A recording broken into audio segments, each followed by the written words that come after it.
Breaking news Uttarandhra అభివృద్ధి ప్రస్థానంలో ఒక సువర్ణ అధ్యాయం మొదలైంది. భోగాపురం గ్రీన్ ఫీల్డ్ అంతర్జాతీయ విమానాశ్రయం గగనతలంపై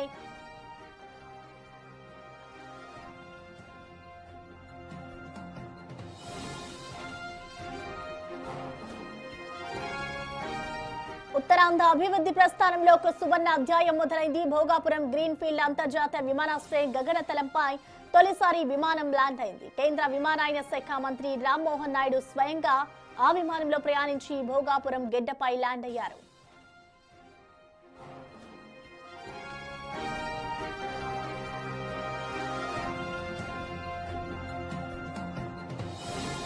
ఢిల్లీ నుంచి బయలుదేరిన ఎయిర్ ఇండియా ప్రత్యేక విమానం భోగాపురం అంతర్జాతీయ విమానాశ్రయంలో విజయవంతంగా ల్యాండ్ అయింది. కేంద్ర మంత్రి రామ్మోహన్ నాయుడుతో పాటు విజయనగరం ఎంపీ కలిశెట్టి అప్పలనాయుడు ఈ చారిత్రాత్మక ప్రయాణంలో పాల్గొన్నారు. ఎయిర్పోర్ట్ రన్వే నిర్మాణం పూర్తయిన తర్వాత జరుగుతున్న తొలి ట్రయల్ రన్ కావడంతో అధికారులు అన్ని జాగ్రత్తలు తీసుకున్నారు.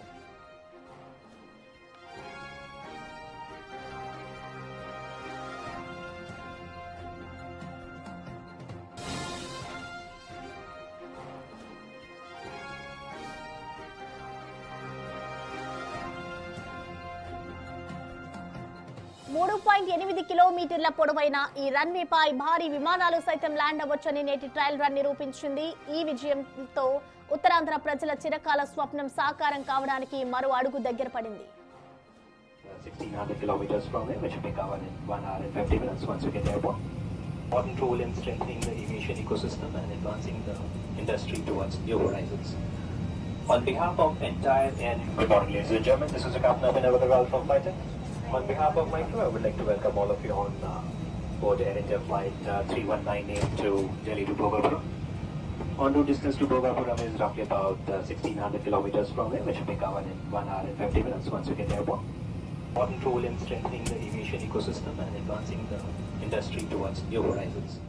భోగాపురం ఎయిర్పోర్ట్ లో తొలి విమానం అయితే ఇటు ల్యాండ్ అయింది. ఈ విమానంలో ప్రత్యేకంగా అటు అధికారులు అలాగే రామ్మోహన్ నాయుడు మంత్రి అప్పల్ నాయుడు కూడా అందులో ప్రయాణించారు. ఢిల్లీ నుంచి ఎయిర్ ఇండియా విమానంలో వచ్చారు కేంద్ర మంత్రి రామ్మోహన్ నాయుడు అలాగే ఎంపీ అప్పల్ నాయుడు. ఇది భోగాపురం గ్రీన్ ఫీల్డ్ అంతర్జాతీయ విమానాశ్రయం గగనతలంపై అయితే ఆ విమానం తొలిసారి ల్యాండ్ అయింది. ఇక నుంచి అనేక విమానాలు కూడా అక్కడ నుంచి ల్యాండ్ అయ్యే పరిస్థితి ఉండే అవకాశం ఉంది అంటూ కూడా చెప్తున్నారు. ఇటు ఢిల్లీ నుంచి ప్రత్యేకంగా ఎయిర్ ఇండియా విమానం భోగాపురం అంతర్జాతీయ విమానాశ్రయంలో అయితే విజయవంతంగా ల్యాండ్ అయిపోయింది. సో ఇప్పటి వరకు అటు ట్రయల్ రన్ అధికారులు అక్కడి నుంచి అన్ని జాగ్రత్తలు తీసుకున్నారు. తొలిసారిగా ఇటు భోగాపురం ఎయిర్పోర్ట్ కి ఒక విమానం చేరుకోవడంతో ఇటు అక్కడ ఉన్న విమానాలు సైతం ల్యాండ్ అవ్వచ్చు అంటూ కూడా ఇవాళ ఏదైతే ట్రయల్ రన్ వేశారో అది నిరూపించిందని చెప్పుకోవాలి. ఈ విజయంతో ఇటు ఉత్తరాంధ్ర ప్రజల చిరకాల స్వప్నం సాకారం కావడంతో మరో ముందు అడుగు వేసినట్టే తెలుస్తోంది. ఇటు అంతర్జాతీయ విమానాశ్రయం గగనతలంపై అయితే తొలిసారి ఇవాళ విమానం ల్యాండ్ అయింది. సో దీనికి సంబంధించి కూడా అక్కడ ఉన్న ప్రజలంతా కూడా సంతోషం వ్యక్తం చేస్తున్నారు. ఢిల్లీ నుంచి ఎయిర్ ఇండియా ప్రత్యేక విమానం భోగాపురం అంతర్జాతీయ విమానాశ్రయంలో విజయవంతంగా ల్యాండ్ అయింది. అయితే దీంట్లో కేంద్ర మంత్రి రామ్మోహన్ నాయుడుతో పాటు విజయనగరం ఎంపీ కలిశెట్టి అప్పల్ నాయుడు కూడా ఈ చారిత్రాత్మక ప్రయాణంలో పాల్గొన్నారు. ఇటు ఎయిర్పోర్ట్ రన్వే నిర్మాణం పూర్తయిన తర్వాత తొలిసారి అక్కడ ట్రయల్ రన్ నిర్వహించారు. అయితే ఆ ట్రయల్ రన్ లో అధికారులు అన్ని జాగ్రత్తలు తీసుకున్నారు. వాళ్ళు కూడా అందులోనే పాల్గొన్నారు. ఇకపై నుంచి అక్కడ అనేక విమానాలు రాకపోకలు సాగించే అవకాశం ఉన్నట్లుగా తెలుస్తోంది.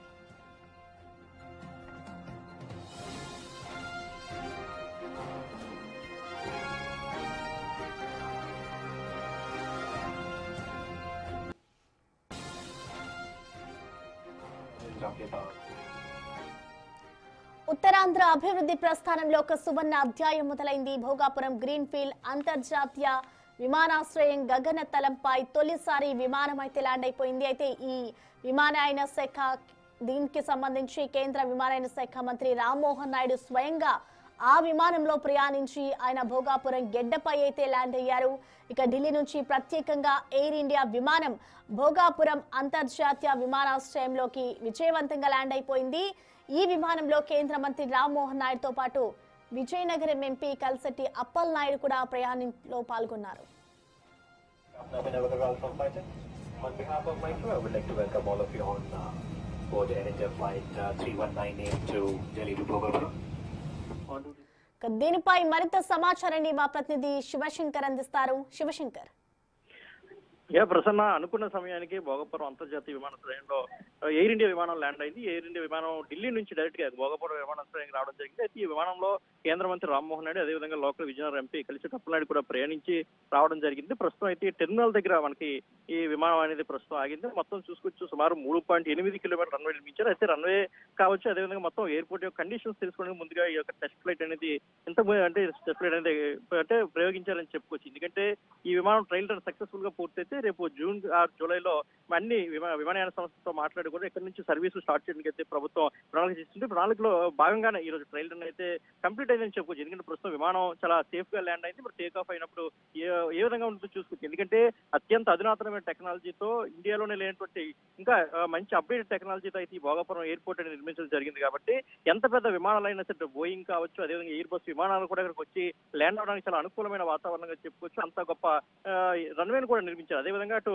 టెర్మినల్ కావచ్చు, ఏటీసీ అవి కూడా పూర్తి స్థాయిలో పనులు జరుగుతున్నాయి. సుమారు 80% పైగా ఇప్పటి వరకు అవి కూడా పనులు పూర్తి చేస్తున్నాయి. టెర్మినల్ భవనాన్ని ఇప్పుడు మంత్రి కావచ్చు, ఎంపీ కావచ్చు, జిఎంఆర్ అధికారులు, అదేవిధంగా ఏవియేషన్ అధికారులు వీరందరూ కూడా ఒకసారిగా పరిశీలిస్తారు. ఎందుకంటే టెర్మినల్ అనేది చాలా కీలకమైనదిగా చెప్పొచ్చు. రన్వే తర్వాత టెర్మినల్ చాలా కీలకమైంది. అదేవిధంగా ఏటీసీ కూడా ట్రాఫిక్ సిగ్నల్స్ కంట్రోల్ చేసేది అక్కడి నుంచి. కాబట్టి అది కూడా చాలా అప్డేటెడ్ వెర్షన్ తో దీన్ని నిర్మించారని చెప్పుకోవచ్చు. చూడొచ్చు, అంటే విజువల్స్ లో కూడా చూడొచ్చు, మనకి పెద్ద ఎత్తున పొగమంచు ఉన్నప్పటికీ కూడా ఎయిర్ ఇండియా విమానం చాలా సేఫ్ గా ల్యాండ్ అయింది. అంటే అంత గొప్పగా రన్వే అనేది ఏర్పాటు చేశారని చెప్పుకోవచ్చు. ఇంత పెద్ద రన్వే ఏర్పాటు చేయడం వల్ల అనేక బెనిఫిట్స్ కూడా ఉన్నాయి. ఎందుకంటే ఎక్కడ కూడా ట్రాఫిక్ కూడా ఇబ్బందికర అంతరాయం ఉండదు. ఎందుకంటే సుమారు 300 విమానాలు కూడా స్టే చేయడానికి అనుకూలంగా ఇక్కడైతే మొత్తం సుమారు 2200 ఎకరాల్లో విమానాశ్రయం అయితే నిర్మించడం జరిగింది.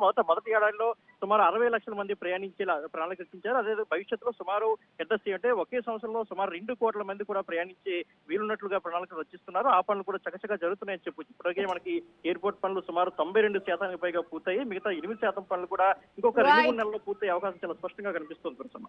Thank you Shivashankar. 50 minutes once you get airborne. Important role in strengthening the aviation ecosystem and advancing the industry towards new horizons.